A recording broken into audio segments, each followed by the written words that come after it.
tips untuk kekal sihat, untuk konsisten, bagi saya kena ada motivasi yang cukup, kena ada disiplin dan kena ada niat yang betul lah. Boleh kekal konsisten dalam tempoh masa yang panjang.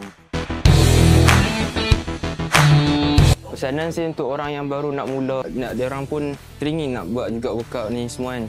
Bagi saya, diorang perlu untuk fikir lebih mendalam, pandang lebih jauh. Untuk tidak buang masa nak main game ke, tak payahlah semua tu. Cuba buat benda yang lagi manfaat dalam hidup. 7 Star Batu Lancang ni, dia affordable untuk para student, which is kalau nak walk in ke, nak bayar untuk membership, semua senang.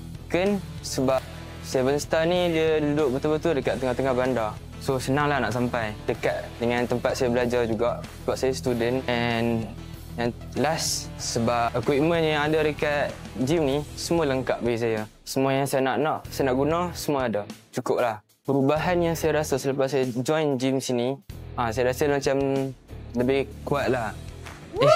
Kan, rasa menjadilah lepas saya selalu datang gym, saya boleh konsisten. Suasana pun semua sesuai dengan untuk orang nak bersukan, nak buat fitness, semua cukup.